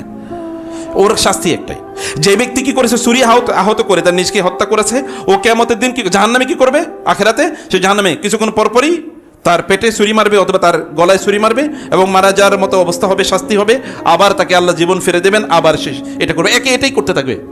যে বিষ খেয়ে আত্মহত্যা করেছে ওই ব্যক্তি বিষই খাবে কতক্ষণ পরপর কিয়ামতের দিন, এটাই তার শাস্তি, জাহান্নামে এটাই তার শাস্তি। রাসূলুল্লাহ সাল্লাল্লাহু আলাইহি ওয়াসাল্লাম বলেছেন, তা আপনার শরীরকে আপনি যখন কষ্ট দেন, ওয়ালা তুলকু বিআইদিকুম ইলা তাহলুকা ওয়ালা তাকতুলু আনফুসাকুম, আল্লাহ যখন বলেছেন তোমাদের নিজেকে তোমরা হত্যা করো না, মানে কি আপনি এমন কোনো কাজ করবেন যেটা আত্মহত্যার শামিল, আপনার নিজের ক্ষতি, এটা আপনি করতে পারেন না, এটার অনুমোদন আল্লাহ সুবহানাহু আপনাকে দেন নাই। এবং এই কারণে রাসূল বলেছেন, ইহরিস আলা মা ইয়ানফাউক, তোমার জন্য যেটা কল্যাণ করে এটা করার চেষ্টা করো। আপনার জন্য যেটা কল্যাণ করে এটা আপনি করেন, আপনার জন্য কোনটা কল্যাণ করে এটা আপনার চেয়ে ভালো কে বুঝে, আপনার কল্যাণ আপনি ছাড়া কে করবে। আপনি অন্যের উপর যতই ব্লেম দেন, অমুকে আমার করলো না, তমুকে আমার করলো না, অমুকে তো আপনার করার কথা ছিল না, তমুকে আপনার করার কথা ছিল না, আপনার কাজ আপনারই করতে হবে। আর আপনার কাজ আপনার শরীর দিয়ে আপনাকে করতে হবে, আপনার সুস্থতা দিয়ে আপনাকে করতে হবে। এখন আপনার কাজটা করার জন্য আপনাকে সুস্থ থাকতে হবে, ফিট থাকতে হবে, শারীরিকভাবে ফিট থাকতে হবে। আপনার কাজটি করার জন্য আপনার কল্যাণকর কোনটা, আপনার জন্য কোনটা কল্যাণ আপনি ভাবে দেখেন না। আপনার যদি একটা ভালো চাকরির প্রয়োজন হয়, তাহলে আপনি ভালো চাকরি করার জন্য কেন স্কিল অর্জন করলেন না? কেন আপনি জুয়ার আসরে, অর্থাৎ এই যে সোশ্যাল মিডিয়ার জুয়ার আসরে বসে থাকেন? আপনি মনে করেন আপনি ফেসবুক দেখতেছেন না, আপনি ফেসবুক ব্যবহার করেন, ও আপনারে ব্যবহার করে, ও ব্যবহার করে কোটি কোটি টাকার, হাজার কোটি না, শত কোটি না, লক্ষ কোটি টাকার মালিক হয়ে যাচ্ছে। ও আপনাকে, আপনি বলছেন আপনি ইউটিউব দেখতেছেন, ইউটিউব ব্যবহার করছেন না, ও আপনারে ব্যবহার করতেছে, কারণ ও আপনাকে ব্যবহার করে ও টাকা ইনকাম করছে। আপনার প্রত্যেকটা ক্লিকে ওর পকেটে টাকা চলে যায়, আপনার টাকা, আর আপনি এখানেই এগুলো আপনি করছেন। আপনি বললেন আপনার প্রোডাক্টিভ না, প্রোডাক্টিভ কিভাবে হবেন? আপনার সময়ের মধ্যেই তো আপনাকে প্রোডাক্টিভ হওয়া লাগবে। পৃথিবীর সকল সফল মানুষরা তারা 24 ঘন্টায় পেয়েছে, কেউ 48 ঘন্টা পায় নাই। আপনার 24 ঘন্টা, আপনার 24 ঘন্টা আপনি আনপ্রোডাক্টিভ, আপনার কোনো প্ল্যান নাই। কেন আপনি একটা স্কিল কেন অর্জন করলেন না? আপনি কেন একটা কোর্স করলেন না, একটা সাবজেক্ট পড়লেন, একটা বই পড়লেন না? অথবা 10 জন লোক যারা সফল হয়েছে ব্যবসা করে, তাকে কি জিজ্ঞেস করতেন, ভাই আমাকে একটু বলে দাও কিভাবে সফল হয়েছি, কিভাবে সফল হয়েছে, তুমি এই যোগ্যতাটা কিভাবে অর্জন করছো, এই বুদ্ধিটা তোমার কোত্থেকে এসছে? এটা শেয়ার অ্যান্ড কেয়ার, মানুষের সাথে জিজ্ঞেস করুন, জ্ঞান অর্জন করুন। আপনার মদখোর, মাতাল, মাস্তান তাদের সাথে উঠা বসা করবেন, কই জ্ঞানের লোকজনের সাথে উঠা বসা করতে পারেন না? সেখানে বসে গিয়ে থাকতে পারেন না? সাহাবায়ে কেরামরা, সালাফরা, তারা একজনের ঘরের দরজায় দিনার পর দিন বসে থাকতেন। বাকি ইবনে মাখলাদ, তিনি সেই আন্দালুসিয়া থেকে এসেছেন ইরাকে, বাগদাদে, আহমদ ইবনে হাম্বল রাহিমাহুল্লাহ এর কাছে জ্ঞান অর্জন করার জন্য। গরিব মানুষ, টাকা পয়সা নাই, গরিবরা ভালো করে শুনেন, গরিব তো মানুষ মনের দিক থেকে, মানুষ অন্য দিক থেকে গরিব না। যার সুস্থতা আছে তিনি আবার গরিব হয় কিভাবে? যে ব্যক্তি সুস্থ সে গরিব থাকে কিভাবে? যে সুস্থ সে ভিক্ষা করে কিভাবে? যে সুস্থ সে হাত পাতে কিভাবে আরেকজনের কাছে? এটা তো একটা মানসিক অসুস্থতা। এই উম্মাকে পুরা পচে দিচ্ছে হচ্ছে এই ভিক্ষাবৃত্তি। অথচ রাসূল বলেছেন 3 ব্যক্তি ছাড়া কারোর জন্য ভিক্ষাবৃত্তি জায়েজ নেই। রাসূল বলেছেন কিয়ামতের দিন যারা ভিক্ষুক, আপনি মনে করেন কেবল মসজিদের সামনে হাত পাতলেই ভিক্ষুক? আপনারা যখন মানুষের কাছে চান, আমার ওটা দেন, আর কাছে এইটা চান, সেটা চান, এটাও একটা ভিক্ষাবৃত্তি। কারণ আপনি কাজ করতে পারেন না, আপনার সময় নেই, আপনার তো স্কিল আছে, অথবা স্কিল অর্জন করেন। 1 বছর সময় নেন, 2 বছর সময় নেন, টার্গেট ফিক্স করেন, হাই অ্যাম্বিশন, অনেক বড়। মায়ান ফাউক, আপনাকে কি কল্যাণ দেবে? আপনি কল্যাণের কাজ কি সেটা আপনি চিন্তা করেন। আমি এই যোগ্যতা অর্জন করতে চাই, আমার লেভেলে আমি সবার চেয়ে বেশি যোগ্য হতে চাই, মানুষরা আমার কাছে আসবে, শিখবে, জানবে। এটা তো আপনাদের করা দরকার, এগুলো আপনাদের বোঝা দরকার, আপনাদের সন্তানদেরকে সেভাবে ডেভেলপ করা দরকার, নিজেদেরকে সেভাবে ডেভেলপ করা দরকার। অনেকে মনে করছেন বুড়ো হয়ে গেছেন, আপনি কি সাহাবায়ে কেরাম রাদিয়াল্লাহু তাআলা আনহুমদের মধ্যে এরকম অসংখ্য ছিল না যারা এরকম বুড়ো অবস্থায় ইসলাম গ্রহণ করছে? আবু তবিল আসলেন রাসূল ইসলামের কাছে, ঠুলঠুলে বুড়ো, এসে বলেন, ইয়া রাসূলুল্লাহ, আমি কি করলে আমার সব গুনাহ মাফ হয়ে যাবে, অতীতের সব গুনাহ? রাসূলুল্লাহ সাল্লাল্লাহু আলাইহি ওয়াসাল্লাম বললেন, আপনি কি ঈমান আনেন নাই? আপনি কি বলেন নাই আশহাদু আল্লা ইলাহা ইল্লাল্লাহ? বল কি শুধু তাই, আমি এটাও বলছি ও আশহাদু আন্নাকা রাসূলুল্লাহ। টুলটুলি বুড়া বলেন যান ঠিকমতো ইবাদতগুলো করবেন, রেগুলার ইবাদত, তাইলে আল্লাহ তাআলা আপনার অতীতের সব গুনাহ মাফ করে দেবেন। তিনি বলেন ইয়া রাসূল ওয়া গাদারাতি ওয়া ফাজারাতি, আমার অতীতের সকল গাদ্দারি ফাজ্জারি যত অপরাধ করছি, যত গুনাহ করছি সব আল্লাহ মাফ করে দেবে। বলে হ্যাঁ সব মাফ করে দেবে। আবার যে সব মাফ করে দেবে, হ্যাঁ সব মাফ করে দেবে। আবার সব মাফ করে দেবে, বলে হ্যাঁ সব মাফ করে দেবে। তিনি এই কথা শোনার পর বুড়ো মানুষ, ভাবতেও পারেন নাই। তিনি এই যে লাঠি ভর করে এসেছেন, তিনি লাঠি ভর করে যাচ্ছেন আর বলতেছেন আল্লাহু আকবার, আল্লাহু আকবার, আল্লাহু আকবার, আল্লাহু আকবার। সাহাবায়ে কেরামরা বললেন এই বৃদ্ধের অনুভূতি দেখে আমরা একটু অবাক হয়ে গেলাম। আমরা তাকিয়ে থাকলাম, আবার তার সাউন্ডটা আসছে আল্লাহু আকবার, টুলটুল হেঁটে হেঁটে যাচ্ছে আর বলছে যে আল্লাহু আকবার, আল্লাহু আকবার, আল্লাহু আকবার। যতক্ষণ পর্যন্ত তাকে দেখছি ততক্ষণ পর্যন্ত শুনতে ছিলাম যে তিনি বলছেন আল্লাহু আকবার, আল্লাহু আকবার, আল্লাহু আকবার। আমর ইবনে জামুহ, তার 3 ছেলে ইসলাম গ্রহণ করেছে, বৃদ্ধ, অন্ধ, একদিকে চোখে দেখে না, একটা চোখে আর বিকলাঙ্গ, একটা পা তার অবশ হয়ে গেছে বা পাটা ভাঙা। ওহুদের যুদ্ধে ছেলেরা সবাই বলল যুদ্ধের শুরু হয়ে গেছে, ছেলেরা যাবে, 3 ছেলে যাবে যুদ্ধের ময়দানে। বাবা বলেন আমিও যাবো। ছেলেরা বলে বাবা তোমার পক্ষে তো আমরাই যাচ্ছি যুদ্ধে, তোমার যাওয়া দরকার কি? বলে না আমি যুদ্ধের ময়দানে যেতে চাই, আমি একটু শাহাদাত চাই। আল্লাহর রাস্তায় মাত্র ইসলাম গ্রহণ করছে। এবং তার ইসলাম গ্রহণের চমকপ্রদ ঘটনা, তিনি একটা মূর্তির পূজা করতেন। ছেলেরা এই মূর্তি বারবার নিয়ে কি ডোবায় ফেলে দিত, আর বারবার ওইখান থেকে তিনি ফিরে নিয়ে আসতেন, বারবার ডোবায় ফেলে দিত। 3য়বার যখন ছেলেরা এটা ডোবায় ফেলে দিয়েছে এবং মৃত কুকুরের গলার সাথে এটা বেঁধে দিয়েছে, তখন তিনি ওই মূর্তির ওইখানেই ছুঁড়ে ফেলে দিয়ে বলছেন যেই মূর্তি তার মৃত কুকুরের গলার সাথে তারে বাইন্ধা রাখছে, তার নিজেরে বাঁচাইতে পারে, ও আমারে বাঁচাবে কি হবে? এটা ছুঁড়ে মেরে দিয়ে তারপরে ছেলেদেরকে এসে বলছেন তোমরা যা আমার বলো কেবল একটা নতুন ধর্মের কথা বলো তো কি বলেছে এইটা, বলে তাহলে আমাকে নিয়ে যাও রাসূলের কাছে, আমি ইসলাম গ্রহণ করবো। ছেলেরা টেকনিক দিয়ে বাবাকে কিচ্ছু বলে নেই, কারণ বাপ যদি আবার কষ্ট পায়, এই কারণে এই কাম করছে। কারণ আরবদের প্রত্যেকের এদের পার্সোনাল গড থাকতো, এখন হিন্দুদের গড়েও দেখবেন নিজস্ব, এই জাতির এটা, এই জাতির এইটা। তিনি আসলেন, ছেলেরা যেতে দিচ্ছে না, তিনি আসেন রাসূলের কাছে, ইয়া রাসূলুল্লাহ আমার ছেলেরা আমাকে যুদ্ধে যেতে দিচ্ছে না, ওয়া আনা আতামান্না শাহাদা, আমি আল্লাহর রাস্তায় শাহাদাত কামনা করি। তিনি বলেন আপনার ছেলেরাই তো, আপনি তো অসুস্থ বৃদ্ধ, আপনার ছেলেরাই তো যথেষ্ট। বলেন না ইয়া রাসূলুল্লাহ আমি একটু জান্নাতের, আমি শাহাদাতের মর্যাদাটা চাই ইয়া রাসূল। রাসূল বলেন ঠিক আছে ছেলেদেরকে ডাকেন। ডাকা হলো, বলে যে তোমার বাবাকে তোমরা বাধা দিচ্ছ কেন? উনি তো শাহাদাতের মর্যাদাটা চায় এবং আমি আশা করি, দোয়া করি আল্লাহ তাআলা তাকে শাহাদাতের মর্যাদা দেখ। রাসূল বলে ফেলছে। ছেলেরা এবার তো আর বাধা দিতে পারে না, তিনি যুদ্ধের ময়দানে গেলেন। যুদ্ধের ময়দানে তার লাশটা পাওয়া গেল শাহাদাতের। রাসূল সেখানে দাঁড়িয়ে বলেন আমি দেখতে পাচ্ছি জান্নাতে ওই যে লাঠিতে যেরকম ভর দিয়ে চলতো না, এই ভর দিয়ে লাঠিতে ভর দিয়ে যাকে জান্নাতে ঢুকতে দেখছি আমি। কেন বয়স আপনাকে বাধা দিচ্ছে কোথায়? আপনি যেটা করলেন সেটা আপনি কেন করবেন না? আপনার যতটুকু সামর্থ্য ততটুকু দিয়ে আপনি করেন। ইহরিস আলা মা ইয়ানফাউক, আপনার জন্য যেটা করলেন সেটা আপনি করেন, কোনটাকে আপনি করবেন না। প্রিয় ভাইরা, আপনার আরও পদোন্নতি দরকার, আপনি পদোন্নতির জন্য কাজ করেন। আপনার স্যালারিটা আরেকটু বাড়ুক, আপনার ব্যবসাটা আরেকটু বড় হোক, আপনার ছেলেরা মেয়েরা আরও বড় শিক্ষা প্রতিষ্ঠানে পড়ুক, আপনার ঘরটা আরেকটু প্রশস্ত হোক। এগুলো কি হারাম জিনিস? এগুলোকে আল্লাহ হারাম করে দিয়েছেন? না, আল্লাহ তাআলা বলেছেন তো তোমরা খাও পান করো, এগুলো তোমাদের জন্য আমি তৈরি করেছি। কুলু মিম্মা ফিল আরদি হালালান তাইয়্যিবা। এবং আল্লাহ তাআলা বলেছেন আমি তোমাদেরকে নেয়ামত দিয়েছি, নেয়ামত প্রকাশ্য এবং নেয়ামাহু যাহিরাতান ওয়া বাতিনা, প্রকাশ্য এবং গোপন। তিনি তোমাদের জন্য তৈরি করেছেন মা ফিস সামাওয়াতি ওয়া মা ফিল আরদ, আসমানে বুঝবেন যা আছে সব তোমাদের জন্য তিনি বানাইছেন। এগুলো সব কিছুর মালিক আপনারা। এগুলো মালিকানা উপার্জন করার জন্য, অর্জন করার জন্য আপনাদেরকে যোগ্যতা অর্জন করতে হবে, যে পৃথিবীর মালিক হওয়ার জন্য সেটাকে অর্জন করতে হবে, সেটা নিয়ে আপনাকে চিন্তা করতে হবে, ভাবতে হবে। এটা আপনাদের জন্য কল্যাণকর, শুধু আপনাদের জন্য না, মানুষের জন্য কল্যাণকর। এই কারণে আপনি সেটা কেন করবেন না? আপনার নতুন কিতাব পড়া, একটা নতুন করে পড়ুন। পড়ার তো আর বয়সের সময় শেষ নাই। আপনার ছোট একটা ব্যবসা আছে, ছোট ব্যবসাটাকে যে মুরব্বীরা, বুড়োরা অথবা যারা একটু পরিণত বয়সে এসছেন, আপনার ব্যবসাটা ছোট, এটাকে বড় করার জন্য কি করতে হবে? আপনি 10টা লেকচার শোনেন না, 20টা বই পড়েন না। যারা বড় ব্যবসা করে তাদের উপর জীবনী আছে, এগুলো একটু দেখেন কীভাবে এক্সপ্যান্ড করতে হবে, আরেকটু বড় করতে হবে। আরেকটু বড় করার জন্য করণীয় কি? আপনার ব্যবসা বড় হলে তো মুসলমানদের লাভবান হবে, কারণ আপনি তো মুসলিম। আর মুসলমানদের দিনদার যারা মসজিদে আছেন তাদের যদি সম্পদ বাড়ে, তাহলে কি ইসলামের কোনো ক্ষতি আছে? তাদেরকে জান্নাতে যাওয়ার জন্য কোনো বাধা তৈরি হবে? জান্নাতে সবার আগে যাবে আবু বকররাই, মনে রাখবেন, রাদিয়াল্লাহু তাআলা আনহুম আজমাইন। কারণ তাদের ইবাদতের সুযোগ অনেক অনেক বেশি, প্রিয় ভাইরা। অতএব সেই কারণে এটা আপনাকে করতে হবে যেখানে কল্যাণ আছে। ছেলেটাকে একটা ভালো জায়গায় বিয়ে করবেন, এখানে ছেলেটাকে ভালো করে যোগ্য করুন। মেয়েটাকে ভালো জায়গায় বিয়ে দেবেন, এখানে মেয়েটাকে ভালো করে যোগ্য করুন। আপনি ভালো জায়গায় বিয়ে করতে চান, আপনি নিজকে যোগ্য করে তুলুন। এটা বাঙালি সিনেমায় কেবলমাত্র প্রযোজ্য। বস্তির ছেলে বড় লোকের মেয়ে, এটা বাঙালি সিনেমা, এটা আল্লাহ রাসূল অনুমোদন করেন না, কুফু আছে। আপনি বড় জায়গায় যেতে চান, বড় জায়গায় নিজকে যোগ্য করুন, সেটাও তো আপনার, কারণ এটা আপনার জন্য কল্যাণকর।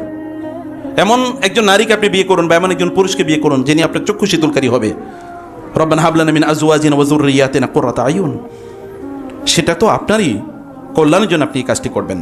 এবং এই কাজ আপনি একা করতে পারবেন, তাহলে আপনাকে আল্লাহ সাহায্য নিয়ে করতে হবে। ওয়াস্তাইন বিল্লাহ, আল্লাহর সাহায্য চাও, তুমি আল্লাহ সাহায্য। আপনি সব কিছু, আমরা ইয়াকা না'বুদু ওয়া ইয়াকা নাস্তাইনের মধ্যে আমাদের দিন। ইবাদত করি আল্লাহর, কিন্তু ইবাদত করার জন্য তার সাহায্য চাই। দুনিয়া করি আমরা দুনিয়াকে নিয়ন্ত্রণ করার জন্য, কারণ আল্লাহ দুনিয়ার নিয়ন্ত্রণকারী হিসেবে আমাদেরকে পাঠিয়েছেন, কিন্তু আমরা আল্লাহর সাহায্য নিয়ে কাজটি করি। আমরা আমাদের পেশি শক্তির উপর নির্ভর করি না, তাইলে আমরা কারুনের মতো হয়ে যাব। আমাদের কারণ দরকার নেই, আমাদের দরকার আবু বকর রাদিয়াল্লাহু তাআলা আনহু। আমাদের কারণ দরকার নেই, হামান দরকার নেই, আমাদের দরকার ওমর। বুঝেন নাই? রাদিয়াল্লাহু তাআলা আনহু। হামান দরকার ওই হামান না, কিন্তু ওমরের মতো হামান দরকার। কারণ দরকার, কিন্তু আবু বকরের মতো কারণ দরকার। প্রচুর পরিমাণ সম্পদ, কিন্তু এগুলো মানুষের কল্যাণে ব্যয় করেছে, দিনের জন্য ব্যয় করেছে, নিজের জন্য ব্যয় করেছে। আপনি ভালো খেলে আপনার ক্ষতি কি? আপনি ভালো খেলে তো আপনি সুস্থ থাকবেন, আপনি কাজ আরো বেশি করতে পারবেন। ওয়াস্তামার, আল্লাহ তাআলা বলেছেন তিনি তোমাদেরকে জমিনের ইস্তেমার, এই জমিন আবাদ করার দায়িত্ব তিনি তোমাদেরকে দিয়েছেন। এবং প্রিয় ভাইরা, রাসূল সাল্লাল্লাহু কথা বলেছেন এরপর, ওয়ালা তাজাস, প্রিয় ভাইরা অক্ষম হবেন না, প্লিজ অক্ষমতা দেখায়েন না, বা আমি এটা পারি না। অনেক লোক ভাই আমি এটা পারি না, আমার করণীয় কি? আপনি পারবেন না কেন? এই যে ইয়াংরা বলেন না আমি এটা পারি না, কেন পারবেন না বলেন? আপনি 2 বছর এই কাজটা করে দেখেছেন পারেন না কিনা? আপনি 1 বছর টাইমটাকে ডেডিকেট করে বলেছেন কিনা যে আমি এটা পারি না? 1 বছর করে দেখেছেন, সিদ্ধান্ত নিয়ে যে আমি এটা করবো। ওয়ালা তাজাজ, আল্লাহ রাসূল বলছেন, বা ওয়ালা তাজিজ, দুটোই বর্ণনায় আছে, দুই ইবারতে পড়া যায়। অক্ষম কেন? আল্লাহুম্মা ইন্নী আউযুকা মিনাল আজজি ওয়াল কাসল। আল্লাহ তাআলার কাছে রাসূল সাল্লাল্লাহু আলাইহি ওয়াসাল্লাম দোয়া করতেন, 4টি জিনিস থেকে আশ্রয় চাইতেন। আল্লাহুম্মা ইন্নী আউযুকা মিনাল হাম্মি ওয়াল হাযান ওয়া মিনাল আজজি ওয়াল কাসল ওয়াল বুখলি ওয়াল জুবন ওয়া আউযু বিকা মিন গালাবাতিদ দাইন ওয়া কাহরির রিজাল। 4টা পেয়ার অফ থিংস, 4টা পেয়ার, মোট 8টা জিনিস থেকে আশ্রয় চাইতেন। একটা হচ্ছে আল আজজি ওয়াল কাসাল। আল আজ মানে অক্ষমতা, ইনক্যাপাসিটি, ইনএবিলিটি। এই কাজটা করার জন্য আপনার যোগ্যতা নাই, অযোগ্যতা। অযোগ্যতা এটা বড় অপরাধ, এটা আল্লাহর নেয়ামতের প্রতি একটা অকৃতজ্ঞতা, এটা নিজের উপর একটা জুলুম। কেন আপনি অকৃতজ্ঞ হলেন? আপনি অযোগ্য হলেন, আপনার যোগ্যতা কেন আপনি ডেভেলপ করলেন না? অন্যরা যোগ্য, তারাও তো এই সময়ের মধ্যেই আপনার মতোই, তাদের চোখ আছে, তাদের ব্রেন আছে। আপনি বলেছেন আমি কম বুঝি, কে বলেছে? আপনি কোনোদিন বুঝার চেষ্টা করেছেন? আপনি একটা জিনিস কেন 50 বার শুনলেন না? এই যে লাইট দেখেছেন না, যে ব্যক্তি লাইট আবিষ্কার করছে, থমাস এডিসন বলা হয়, ও তো 1000 জিনিস এর উপর টেস্ট করার পর তারপর এটা আবিষ্কার করছে। 1000। ওরা পুরো পৃথিবী নিয়ন্ত্রণ করে এমনিই। কিন্তু আপনারা যোগ্যতা অর্জন করবেন না, যোগ্যতা অর্জন না করে আপনারা তারপরে ঘুরতে থাকবেন। এই যে পোলাপাইনগুলো দেখেন আমাদের ইয়াং জেনারেশন, সারাদিন আড্ডাবাজি করে, অথচ ও যদি 10 ঘন্টা 12 ঘন্টা পড়তো, 6 মাসের মধ্যে ওর প্যারালাল আসার মতো লোক পৃথিবীতে খুঁজে পাওয়া যেত না। কারণ ওর তো অ্যাডিশনাল একটা নেয়ামত আছে, তা হচ্ছে আল্লাহর, তার পক্ষে, আল্লাহ তার পক্ষে। সে যদি দৌড়ে যায়, সে যদি হেঁটে যায়, তাহলে আল্লাহ তার দিকে এগিয়ে আসে দৌড়ে। সে তো এরকম ব্যক্তি, সে তো এরকম একটা সম্ভাবনাময়। মুসলিম যুবকরা, মুসলিম যুবতীরা এরকম সম্ভাবনাময়। অথবা আপনি কেন অক্ষম হবেন? আমার দ্বারা এটা হবে না, আমি এটা করতে পারি না, আমার এই যোগ্যতা নাই, এগুলো বলা আল্লাহ সুবহানাহু ওয়া তাআলার প্রতি অকৃতজ্ঞতা, বরং নেয়ামতের ব্যাপক পরিমাণ অকৃতজ্ঞতা, কুফরি এটা। আপনি বলেন, স্বপ্ন দেখেন অনেক বড় যে আমি এটা হতে চাই, এটা করার জন্য এরপর আপনি দৌড়াতে থাকেন, কাজ করতে থাকেন, আল্লাহর কাছে চান এবং আপনি আপনার চেষ্টাটা চালান। চালাই দেখেন, আমি এগেইন বলছি যে 6 মাস ওই একটা জিনিসের মধ্যেই কনসেন্ট্রেশন যেটাকে বলে, দেখবেন একজন ওই যে যেটাকে মানে বিজ্ঞানের ইয়েতে ব্যবহার করা হয়, যদি আপনি আতস কাঁচ যদি কোনো কিছুর উপর রাখেন, তাহলে কি হবে? সূর্যের আলোটা কনসেন্ট্রেট করে রাখলে ওই যেটার উপর পড়বে ওই জিনিসটা পুড়ে যাবে। কারণ কি? সূর্যের আলোতে তখনও ছিল, কিন্তু এটা কনসেন্ট্রেট করে দেয় আলোকে। মানুষের পাওয়ারটা এরকম, সে যদি কোনো কিছুর উপর কনসেন্ট্রেশন করে, তাহলে ওই জিনিসটা জ্বালে পড়ে দেওয়ার মতো ক্ষমতা আল্লাহ তাকে দিয়েছে। কিন্তু এটা কনসেন্ট্রেশন দিতে হবে। আপনি সব অন্য জায়গা থেকে ফোকাসড হন, ডিফোকাসড হবেন না। ফোকাস না, আমি এটাই করব, এটা করেই দেখেন কোথায় গিয়ে দাঁড়ায় আপনার যোগ্যতা। আল্লাহ তাআলা ওই ক্ষমতা দিয়ে আপনাকে পাঠিয়েছেন। যোগ্যতা দিয়ে, এটা সবার জন্য প্রযোজ্য, বুড়োদের জন্য প্রযোজ্য। আপনি বলেন যে আমি চেষ্টা করব, চেষ্টা করেই দেখেন, অন্য কাজ থেকে অন্য জিনিস থেকে আপনি নিজকে আপনি দূরে রাখেন, কোথায় আপনার সময়গুলো যায় সেগুলোকে ট্যাকল দেন, ব্লক করে দেন যে না আমি এই কাজগুলো, এগুলো আমার সময় নষ্ট করছে, এটা আপনি করবেন না। এবং রাসূল বলেছেন ওয়াল কাসাল, আল্লাহর কাছে রাসূল সাল্লাল্লাহু আলাইহি ওয়াসাল্লাম আশ্রয় চাইতেন আলস্য থেকে। অলসতা মুনাফিকদের কাজ। কোন মুসলমান অলস হতে পারে না। আপনার নবী গোটা জীবনে একবার তিনি হাই তোলেন নাই। মুসলমান হিসেবে আপনার এটা করতে লজ্জা লাগে না? তার গোটা জীবনে তিনি একবার হাই তোলেন না। তিনি বলেছেন হাই আসে শয়তানের পক্ষ থেকে। তাহলে শয়তানের তো বন্ধু আমরা নিজেরাই হয়ে যাচ্ছে। আপনি গিয়ে দেখেন যারা পৃথিবী চালায় ওরা হাই কোনোদিন তোলে কিনা, কারণ ওর শরীরটা ফিট, ও হাই তোলার কারণেই নাই। কারণ হাই যখন তোলে তখন মানুষের শরীরের সেল, প্রোডাক্টিভ সেলগুলো ধ্বংস হয়ে যায়, মরে যায়। সেটা করা এটা তো আপনাদের কাজ না প্রিয় ভাইরা, এটা আপনাদের জন্য কোনোটাই কাজ না। কোনো কিছুই আল্লাহ তাআলা আমাদের জন্য সহজ করে কঠিন করে দেন নাই। ওয়া কুল্লুন মুয়াসসারুল লিমা খুলিকা লাহু, রাসূল সাল্লাল্লাহু আলাইহি ওয়াসাল্লাম বলেছেন তোমাকে আল্লাহ যেই জন্য সৃষ্টি করেছেন ওটা তোমার জন্য আল্লাহ সহজ করে দেবেনই। আপনার ছেলেটা ইউনিভার্সিটিতে ভালো করে পড়াশোনা করছে না, কেন ওকে মেকানিক্যাল ইঞ্জিনিয়ার বানান, একটা বড় গ্যারেজের মালিক হোক, সমস্যাটা কি? সমস্যাটা কি? আপনাদেরকে কে শিখাইছে যে এই কাজ ওইরকম ওই কাজ ওইরকম?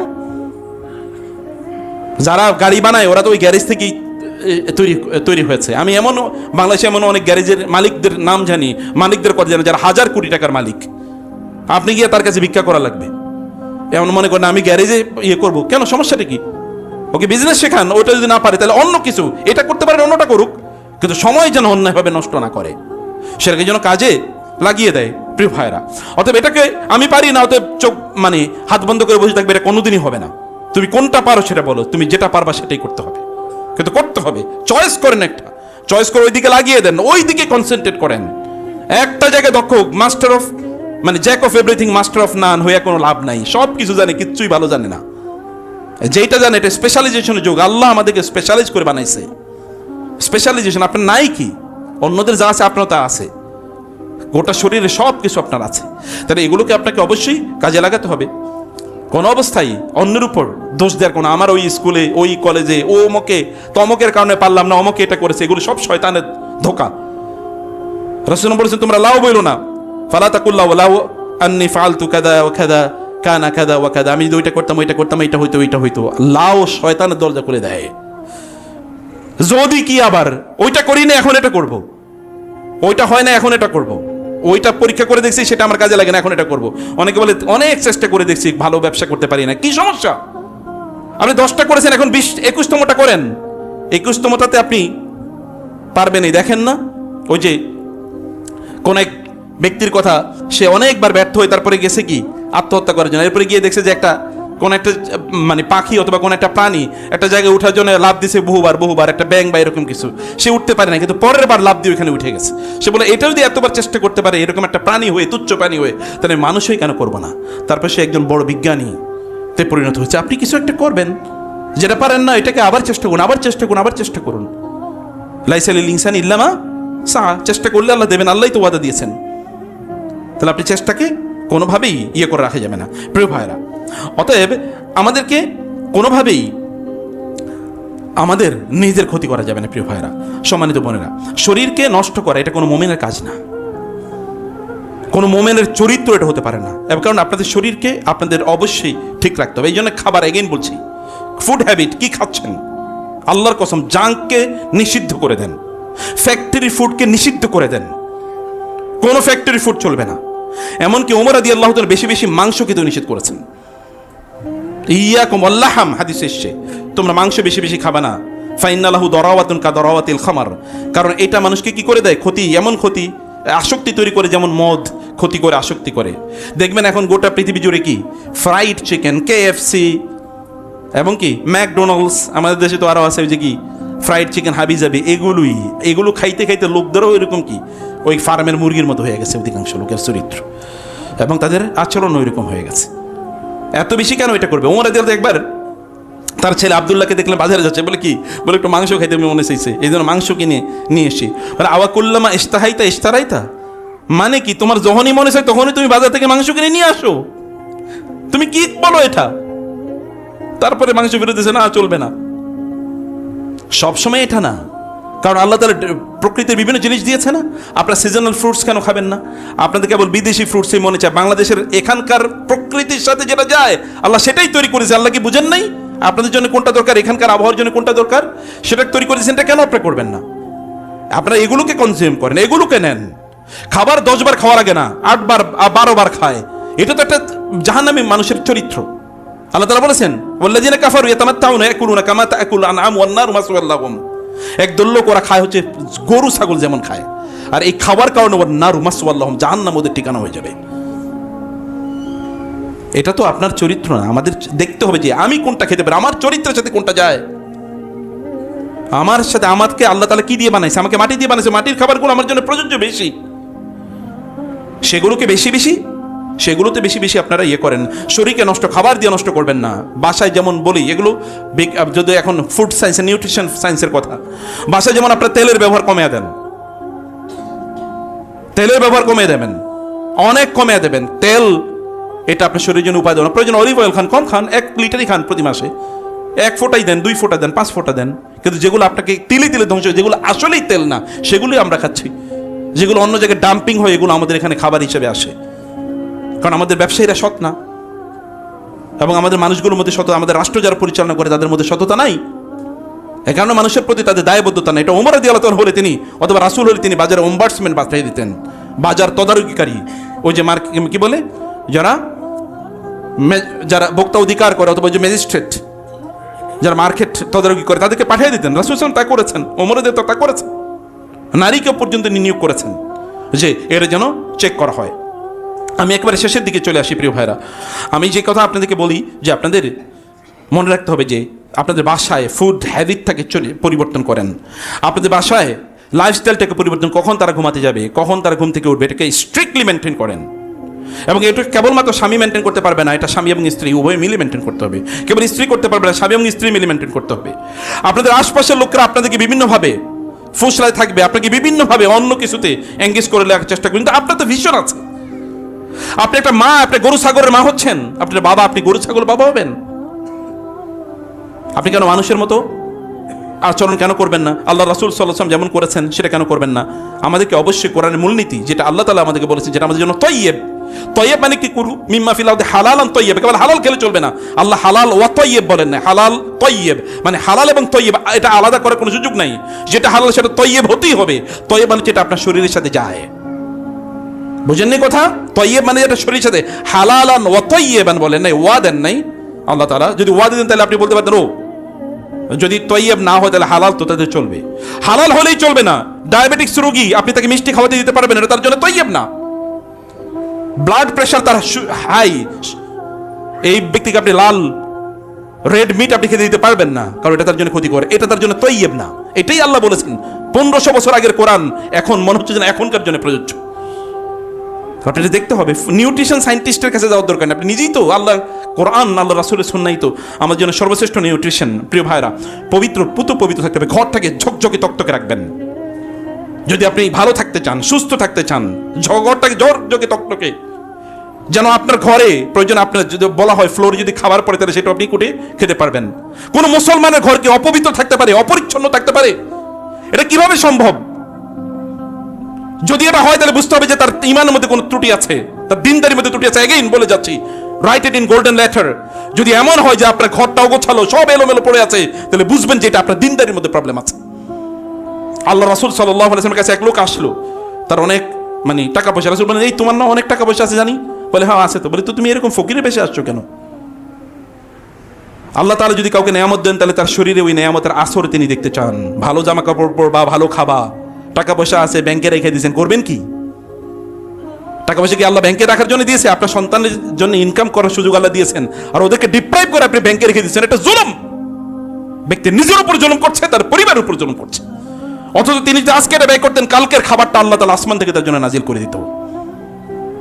যেমনি ভাবে পাখিগুলো কোনোদিন খাবার ব্যাংকে নিয়ে রাখে নাই, কারণ ওরা আল্লাহর উপর, লাউ কুনতুম তাওয়াক্কালতুম আলাল্লাহি হাক্কা তাওয়াক্কুলি, তোমরা যদি আল্লাহর উপর তাওয়াক্কুল করতে পারো যথাযথ, তাহলে পাখিদেরকে যেমনি ভাবে খাওয়ায়, প্রাণীদেরকে যেমনি ভাবে খাওয়ায়, আল্লাহ তোমাদেরকে এরকম ভাবে খাওয়াতেন। বুঝেন না কথা? ব্যাংক কেন? ব্যাংক কি মুসলমানদের আবিষ্কার ছিল? আপনার তো সম্পদ অন্য জায়গায় ইনভেস্ট করার কথা ছিল, আপনারা কেন এখানে ফালায় রাখলেন? বহুত ফকির আছে, তাদের ব্যাংকে লক্ষ লক্ষ টাকা, ও ফকিরিও করে, ভিক্ষা করে, আবার ব্যাংকে টাকাও ফালায় রাখছে। ওটা এক জাতীয় ভিক্ষুক, আপনার আরেক জাতীয় ভিক্ষুক, ব্যাংকে টাকা ফাল, কেন আপনি ওটা রাখবেন? আপনি ইনভেস্টমেন্ট করতে পারেন না বলে কার উপর নির্ভর করে? আপনি নিজে করবেন, ছোট্ট একটা ব্যবসা করেন, একটা জমি কেনেন, অথবা গ্রামে কোন একটা এগ্রো ফার্ম করেন, যেখান থেকে আপনার নিজের হবে, একটা মাছের ফার্ম করেন, কিছু একটা করেন। চুপ করে থাকবেন না, বসে থাকবেন না। আইডল ওয়ার্শিপ বহুত লোকের আমাদেরকে বলে রিটায়ারমেন্টে গেছি, এরপরে টাকা ব্যাংকে রেখেছি, ওখান থেকে আসে আর খায়। এরকম আইডল মানুষকে আল্লাহ পছন্দ করেন, আল্লাহ রাসূল পছন্দ করেন না। এটা মুনাফিকদের আলামত। যে বলেছে না, যারা আইডল থাকে, আইডল মানে কি? আইডিয়াল না, আইডল, অলস। এটা মুনাফিক, আলস্য থেকে আল্লাহ রাসূল আল্লাহর কাছে আশ্রয় চেয়েছে। অতএব এটা করার কোনো সুযোগ নাই। প্রিয় ভাইরা, একবার শেষের দিকে যেটা বলি, অতএব পবিত্র যে বাসায় মসজিদ যখন আসবেন, সুন্দর জামা কাপড় পরে আসবেন। সুন্দর জামা কাপড় কেনেন, টি শার্ট পরে মসজিদে আসবেন না, এটা আল্লাহর সাথে বেয়াদবি। খুযু যিনাতাকুম ইনদা কুল্লি মাসজিদিন, মসজিদ যখন আসবা সুন্দর জামা কাপড় পরে আসবা, এটা আল্লাহর নির্দেশ। আল্লাহর কাছে আসতেছেন, কি পরে আসতেছেন আল্লাহ দেখেন না? আল্লাহ তখন আপনার রুচির দিকে তাকাবেন না? আল্লাহ তাআলা মানুষকে দেন আনজিলুন নাসা মানাজিলাহুম, এটা রাসূল সাল্লাল্লাহু আলাইহি ওয়াসাল্লাম বলেছেন, বা আলী রাদিয়াল্লাহু বলেছেন, আল্লাহ তাআলা মানুষকে তার অবস্থা অনুসারে দেন। আল্লাহ দেখেন ও ফকিরের মতো থাকতে চায়, ওরে আমি ফকিরই রাখবো। আল্লাহ দেখতে চান ও ভালো থাকতে চায়, আমি ওকে ভালো দেবই, কারণ ওর তো রুচিটা বড়। আল্লাহ অন্তরের দিকে তাকান, অন্তরটাকে রুচিবান করেন, পবিত্র থাকেন, পুত পবিত্র থাকেন, টাইটি, কিপ এভরিথিং টাইটি, সব কিছুকে পরিষ্কার পরিচ্ছন্ন রাখেন। অনেকে এমন টুপি পরে আসে গত 6 বছর এই টুপিটা ধোয়েও না। বা একটা নতুন টুপি কিনলে সমস্যাটা কি? টুপি পরা বাধ্যতামূলক না নামাজের জন্য, কিন্তু একটা নতুন টুপি সমস্যাটা কি? বাজার থেকে একটা ভালো পাঞ্জাবি কিনলে সমস্যাটা কি? রাসূল সাল্লাল্লাহু আলাইহি ওয়াসাল্লাম প্রত্যেক মসজিদে, প্রত্যেক জুমাতে তিনি নতুন জামা পরেছেন। নতুন মানে আজকে কিনছেন এরকম না, যেটা গতকাল পরেন নাই, এটা তিনি পরে আসেন। আপনি গতকালের জামা পরে কেমনে মসজিদে আসেন? ফেরেশতারা আপনার সামনেই তো দাঁড়াতে পারবেন না, তাতে শয়তান থাকবে। ফেরেশতারা তো কেবলমাত্র সুগন্ধি পছন্দ করে, শয়তান দুর্গন্ধ পছন্দ করে। এ কারণে দেখেন না, শয়তান থাকে টয়লেটে, জিনগুলো টয়লেটে থাকে। ফেরেশতারা কি টয়লেটে থাকে নাকি? নো, সেইভাবে আপনাদেরকে তৈরি করতে হবে। প্রিয় ভাইরা, খাবারের ব্যাপারে খুব সাবধান, পেট ভর্তি করে খাবেন না। জান্নাতীদের পেট উঁচু না, জান্নাতের পেট একেবারে চামড়ার সাথে, জাহান্নামীদের পেট উঁচু। এখন এটা তো বললে একদল লোকের বিরুদ্ধে চলে যায় নাকি? আপনাদের মনে পড়ে গেছে কাদের বিরুদ্ধে পড়েছে? না, পেট উঁচু করা যাবে না। তাহলে এক্সারসাইজ করতে হবে, শক্ত করেন এক্সারসাইজ প্রতিদিন, 10 মিনিট করেন। আমি প্রতিদিন আলহামদুলিল্লাহ আমি প্রতিদিনই করি, কিছু কিছু করি। আমি কম্পিউটার প্রচুর কাজ করি, গত 24 ঘন্টা কমপক্ষে 18 ঘন্টা কম্পিউটার কাজ করেছি আলহামদুলিল্লাহ। এর মধ্যে ব্যায়াম করেছি কিছুক্ষণ, দেখছি শরীর আবার টাইট হয়ে গেছে আল্লাহর রহমতে। আপনি সুস্থ রাখার জন্য তো আপনাকে কিছু কাজে যেতে হবে। রাসূল সাল্লাল্লাহু আলাইহি ওয়াসাল্লাম কি বলেন নাই, তোমরা কি করো, তোমাদের সন্তানদেরকে তোমরা তীর মারা শেখাও, ঘোড়ায় ওঠা শেখাও, সাঁতার দেয়া শেখাও, এবং মহিলাদেরকে বলেছেন না তোমরা কি ওই যে বুনন শেখো, মানে কাপড় বুনা তোমরা শেখো। এগুলো রাসূল সাল্লাল্লাহু আলাইহি ওয়াসাল্লাম বলে গিয়েছেন, এগুলো আমাদেরকে করতে হবে। প্রচুর পরিমাণে খাওয়া এটা শয়তানের কাজ, এবং এটা কাফের মুশরিকদের কাজ, এটা আপনারা করবেন না একেবারে। প্রিয় ভাইরা, একজনের খাবার দুজনের জন্য যথেষ্ট। তাইলে খাবার একটু কম খান, কম খাওয়ার মধ্যে কোনো সমস্যা নেই, পরিমিত খেতে হবে। কম খাওয়ার মধ্যে কোনো মানুষের কোনো সমস্যা হয় না। অতএব আমাদেরকে এই জায়গাগুলো আমাদেরকে অবশ্যই জায়গাগুলো আমাদেরকে মাথায় রাখতে হবে। আল্লাহ সুবহানাহু ওয়া তাআলা আমাদেরকে যে জীবন দিয়েছেন, এটা আমাদের জন্য কি খুবই গুরুত্বপূর্ণ। দুপুরে একটু কায়রুল্লাহ করে হালকা একটু ঘুমাবেন। এটা ঘুম না, একেবারে 3 ঘন্টা ঘুমাইছে। একদল লোক এসে ঘুমাই গেলে এর খাম্বার মতো ঘুমায়, পাথর মতো ঘুমায়। আল্লাহ রাসূল বলেছেন মোমেনরা কোনোদিন খাম বা পাথর মতো ঘুমায় না। মোমেনরা কি, তারা সজাগ থাকে, তাদের ঘুম যখন মনে চায় তখন সে জেগে উঠতে পারে। এরকম হ্যাবিট তৈরি করা, সহিহ হাদিসের কথা, এরকম হ্যাবিট তৈরি করা। আপনি দুপুরে আপনার তো কায়রুল্লাহ করার কথা, ঘুমাইছে এরপরে আর উঠে না। কি রে ভাই, আপনাকে বলছে একটু কায়রুল্লাহ করতে, কিলু ফাইন্না শায়তানা লা তাকিলু, দুপুরে একটু কি করো, চোখটা বন্ধ করে রাখো। আমি ব্যক্তিগতভাবে এটা পরীক্ষা করে দেখেছি, 5 মিনিট, কখনো কখনো আমার সাথে যারা থাকে ওরা জানে, একটু আমার ক্লান্ত হয়েছে, আমি 10 মিনিট চোখ বন্ধ করেছি, এরপরে আবার 10 ঘন্টা আল্লাহর রহমতে কোনো টেনশন, এনার্জি, ফুল এনার্জি চলে আসে। কায়রুল্লাহ, কারণ আল্লাহ রাসূলের সুন্নাহ জীবন, সুন্নাহর মধ্যে বরকত, এর বাইরে কোনো বারাকা একেবারেই নাই। অতএব রাতের বেলা ঘুমাবেন, দিনের বেলা কাজ করবেন, সকালবেলা আর্লি ঘুম থেকে উঠবেন, অলসতার আল্লাহর কাছে বেশি বেশি আপনারা দোয়া করবেন, এবং কোনো কাজকে আপনারা ছোট মনে করবেন না, বেশি বেশি হাসবেন। রাসূল সাল্লাল্লাহু আলাইহি ওয়াসাল্লাম এমন হাঁটতেন, সাহাবায়ে কেরামরা বলেছে রাসূল হাঁটলে আমরা তার সাথে হেঁটে পারতাম না, মনে হচ্ছে না আমরা দৌড়েও তার সাথে আগাইতে পারতাম না, আর আমরা মনে হচ্ছে যেন মোরা একটা মনে পিঁপড়া হাঁটতেছে, এরকম একটা টাইপ। রাসূল সাল্লাল্লাহু আলাইহি ওয়াসাল্লাম এমনভাবে হাঁটতেন মনে হচ্ছে যেন এই সামনের দিকে তিনি পাহাড় থেকে নামছে, হাদিসে এসেছে, কারণ মুনহামিতুন মিনাল জাবাল, যেন তিনি পাহাড় থেকে নামছেন।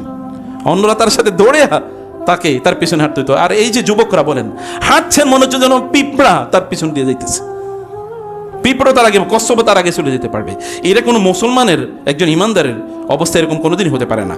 আল্লাহ সুবহানাহু ওয়া তাআলা আমাদেরকে সত্যিকার অর্থে আমাদের যেই জীবন আছে, এই জীবনটাকে যেন আমরা কল্যাণের কাজে ব্যয় করতে পারি। আল্লাহ তাআলা আমাদেরকে সেই তৌফিক দান করুন। আকুলু কওলি হাযা ওয়াস্তাগফিরুল্লাহ লি ওয়া লাকুম ওয়া লিসাইরিল মুসলিমিন ফাস্তাগফিরুহু ইন্নাহু হুয়াল গফুরুর রহিম।